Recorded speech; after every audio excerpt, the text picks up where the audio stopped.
बहुत समय पहले की बात है। एक छोटे से गांव में एक बूढ़ी औरत रहती थी।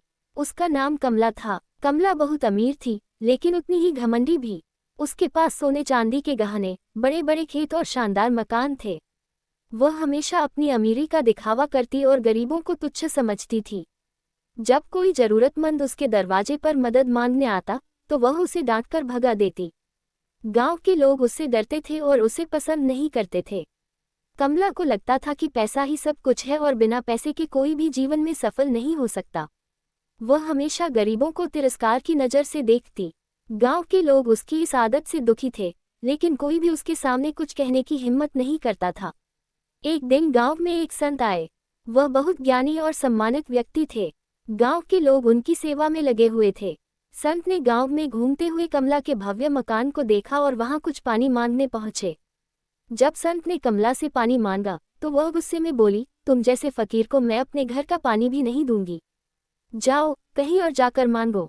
संत मुस्कुराए और बोले, घमंड अधिक दिनों तक नहीं टिकता। जीवन में दया और करुणा ही सबसे बड़ा धन है। कमला ने संत की बात को मजाक समझकर उनकी हंसी उड़ाई और दरवाजा बंद कर लिया। कुछ दिनों बाद अचानक कमला की हालत खराब होने लगी। उसके खेतों में सूखा पड़ गया, जानवर बीमार पड़ गए और चूहों के कारण उसका अनाज भी नष्ट हो गया। धीरे धीरे उसका सारा धन समाप्त होने लगा।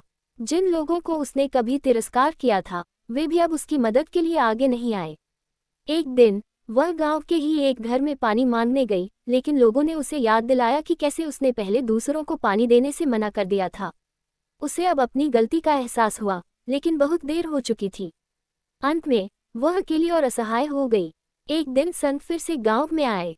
कमला उनके पास गई और रोते हुए अपनी गलती स्वीकार की। संत ने उसे समझाया कि जीवन में धन से अधिक महत्व करुणा और प्रेम का होता है। अगर उसने पहले ही गरीबों की मदद की होती, तो आज वह अकेली न होती। इस कहानी से हमें ये सीख मिलती है कि घमंड करना बुरी बात है,